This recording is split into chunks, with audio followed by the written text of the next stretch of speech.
नमस्कार। तो आज हम बात करने वाले हैं एसिड बेसिस एंड सॉल्ट की, जो कि सेकंड चैप्टर है।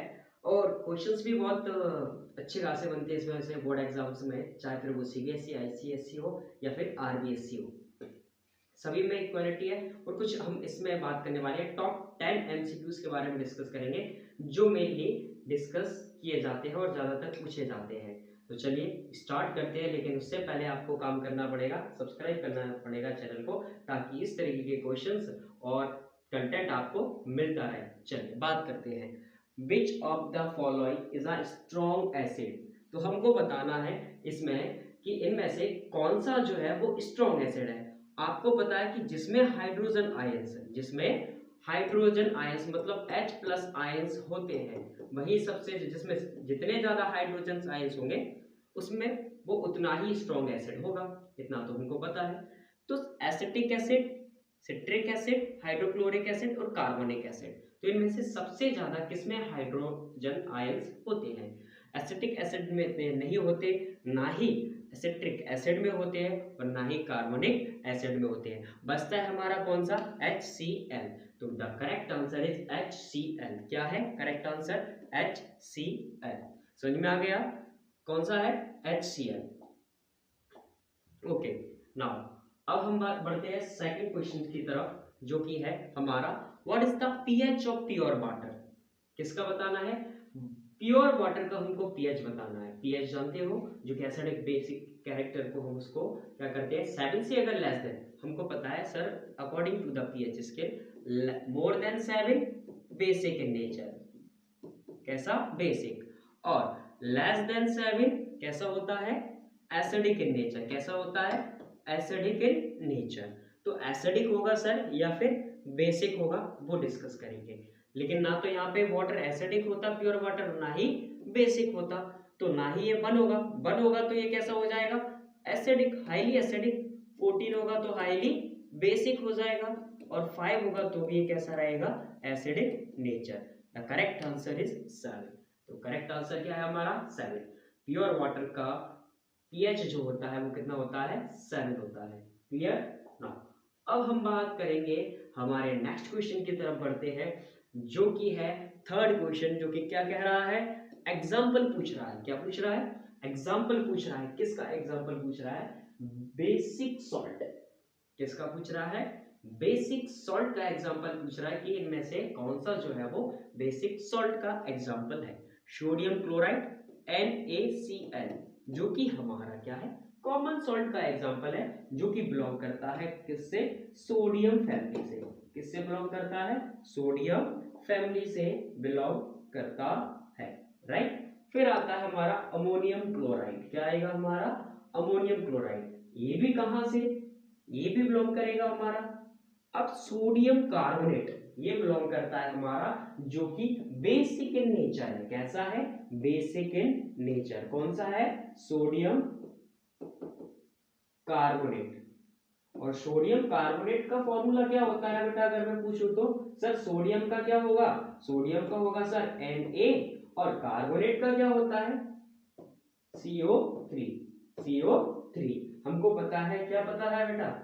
आपने पहले ही हम डिस्कस कर चुके हैं। कैल्शियम कार्बोनेट, ये क्या है लेकिन? सोडियम कार्बोनेट, जो कि कैसा होता है? Basic in nature. कैसा होता है? बेसिक इन नेचर होता है। क्लियर? समझ में आया सभी को? चलिए तो बढ़ते हैं आगे की स्लाइड की तरफ। क्या कहता है? A solution turn red litmus blue. अब रेड को ब्लू में चेंज करा है, लिख लेते हैं हम। रेड कलर को चेंज किया है इसने ब्लू में। किसमें? ब्लू में। रेड को ब्लू में कन्वर्ट कर दिया। It has a pH likely. तो इसका पीएच क्या होगा? हमने पढ़ा है सर, क्या पढ़ा है कि जब रेड में कन्वर्ट होगा तो वो एसिड होगा। क्या होगा? एसिड। और जब वो ब्लू में कन्वर्ट होता है सर, तो वो बेसिक इन नेचर होता है। कैसा होता है? बेस। तो अब ब्लू में कन्वर्ट हुआ है सर, तो वो कैसा होगा? बेसिक। मतलब उसका पीएच मोर देन 7। पीएच वैल्यू क्या होगी उसकी? मोर देन 7। क्या होगी पीएच वैल्यू? मोर देन 7। 7 से वेट क्या होगी 7 से क्या होगी ज्यादा, 7 से क्या होगी ज्यादा, मोर देन 7 से ज्यादा होगी। तो 7 से जब ज्यादा होगी तो करेक्ट आंसर क्या हो जाएगा हमारा, देखते हैं। लेस देन 7 नहीं, ये तो कैसा हो जाएगा एसिडिक हो जाएगा, कैसा हो जाएगा एसिडिक हो जाएगा, हमने लिख लिया। एग्जैक्टली 7 न्यूट्रलाइज हो जाएगा, क्या हो जाएगा न्यूट्रलाइज हो जाएगा। फिर वहीं पे अगर हम बात करें कि सर बिटवीन 7 एंड 10, क्या 7 और 10 के बीच में होगा और ग्रेटर देन 10, तो बेटा यहाँ पे करेक्ट आंसर होने वाला है हमारा बिटवीन 7 एंड 10, 7 और 10 के बीच में, ये इसका करेक्ट आंसर है। क्योंकि वो जो कन्वर्ट करेगा वो होगा बेसिक इन नेचर, किसमें चेंज कर रहा है, क्योंकि वो ब्लू में कन्वर्ट कर रहा है, किसमें कन्वर्ट कर रहा है ब्लू में। चलिए नेक्स्ट स्लाइड की तरफ बढ़ते हैं बेटा। नेक्स्ट क्वेश्चन है विच एसिड, क्या कहता है विच acid is present in vinegar, vinegar में कौन सा एसिड प्रेजेंट होता है। लैक्टिक एसिड, नो सर ये तो होता नहीं है।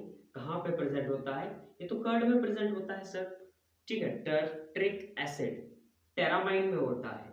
फॉर्मिक एसिड जो बी स्टिंग होती है, जो हनी भी होती है, स्टिंग जो होती है उसमें उसकी स्टिंग होता है। लास्ट बचा है हमारा एसिटिक एसिड, क्या है इसका आंसर एसिटिक एसिड। ये क्लास 7th में भी है और क्लास 10th में भी है, acid basis and salt. Clear, समझ में आ रहा है, और अगर समझ में आ रहा है तो लाइक तो आपको करना पड़ेगा, नहीं तो ये समझ में नहीं आएगा, राइट, करना है। चलिए, और सब्सक्राइब और शेयर करना नहीं भूलना, क्योंकि आगे लेके आने वाला हूं मैं नेक्स्ट चैप्टर, जो कि आपका कंटेंट बायोलॉजी का होने वाला है, और बायो में बहुत शानदार टॉपिक्स है हमारी क्लास 10th में, उसके बारे में हम डिस्कस करेंगे। चलिए नेक्स्ट स्लाइड की तरफ बढ़ते हैं हम। 7th क्वेश्चन जो है हमारा, सॉरी 6th क्वेश्चन, क्या कहता है chemical formula, chemical formula of gypsum, किसका जिप्सम का। वाटर ऑफ क्रिस्टलाइजेशन पढ़ा है सर हमने, क्या जिप्सम का फॉर्मूला क्या होता है कि sir NaCl, no sir NaCl क्या हो जाएगा हमारा सर, NaCl जो है सर वो होता है सॉल्ट, क्या होता है salt, sodium chloride. Calcium carbonate, क्या है कैल्शियम कार्बोनेट, ये भी नहीं होगा सर, नहीं होने वाला। नाउ Na2CO3 सोडियम का, ये भी पॉसिबल नहीं है। CaSO4.2H2O। जब हम जिप्सम को, हमने पढ़ा है कि जब हम जिप्सम को क्या करते हैं हीट करते हैं तो हमको मिलता है क्या प्लास्टर ऑफ पेरिस, क्या मिलता है प्लास्टर ऑफ पेरिस, मतलब POP मिलता है हमको। और ये कब मिलता है, इसका फॉर्मूला होता है CaSO4.2H2O। कब मिलेगा, जिप्सम को हीट करने पर, और इसमें हाफ मॉलिक्यूल क्या होते हैं, 1.5 मॉलिक्यूल रिमूव होते हैं। तो इसका सीधा सीधा सर ये है, इसका फॉर्मूला है CaSO4, क्या है CaSO4.2H2O। So B is the correct answer, क्या है B जो है सर इसका क्या है करेक्ट आंसर है। तो मार्क कर देते हैं हम, B is the correct answer, कोई शक। चलिए आगे बढ़ते हैं। अब आते हैं हम 7th क्वेश्चन पे, क्या कहता है 7th क्वेश्चन जो है वो नेचुरल इंडिकेटर पे बेस्ड है, इसलिए मैं आपको ये दे रहा हूँ होमवर्क में। ये आप कमेंट सेक्शन को जिस तरीके से फर्स्ट लेक्चर में फिलअप किया था उसी तरीके से इस बार भी कमेंट सेक्शन में इसका आंसर कमेंट सेक्शन को फुल कर देना है, और एक सिंगल बच्चा भी इसको फिलअप करे बगैर नहीं जाएगा। बहुत सिंपल क्वेश्चन है, समझा देता हूँ, सिर्फ आंसर करना आपका बाकी रह जाएगा। समझ में आ गया। चलिए क्या कहता है, net indicator is a natural, इनमें से कौन सा नेचुरल इंडिकेटर है, मिथाइल ऑरेंज, लिटमस पेपर, फेनोक्टिलीन या नन ऑफ दीज, राइट। अब इनमें से कोई ना कोई सा तो है, तो आंसर देना है आपको कमेंट में। चलिए which gas is released when acid react with a metal carbonate, वो कह रहा है कि कौन सी गैस रिलीज होगी जब वो रिएक्ट करेगा मेटल कार्बोनेट के साथ, किसके साथ मेटल कार्बोनेट। और जब मेटल कार्बोनेट और हाइड्रोजन कार्बोनेट, मेटल कार्बोनेट मतलब सोडियम ले लो मेटल, कार्बोनेट ले लो CO3, तब बतानी है हमको कि, और उसमें भी क्या है एसिड है। अब एसिड ले लो, क्या ले लोगे आप HCl ले लो, ले लिया हमने, तो सर ये NaCl बनाएगा, क्या फॉर्म करेगा, NaCl plus CO2 gas release कराएगा प्लस H2O वाटर फॉर्म करेगा। तो यहाँ से CO2 गैस, कौन सी गैस, CO2 गैस, कौन सी गैस रिलीज हुई बेटा, CO2। क्या ऑप्शन में है हमारे में CO2, चेक करते हैं। ऑक्सीजन नहीं है सर, कार्बोनेट, कार्बन डाइऑक्साइड, बिल्कुल सर, क्या है, कार्बन डाइऑक्साइड, क्या है, कार्बन डाइऑक्साइड। तो B is the correct answer. समझ में आ गया आपको कि किस तरीके से आपको सॉल्व करना है, हमको किस तरीके से इनको सॉल्व करना है। इसके लिए अब हम बढ़ेंगे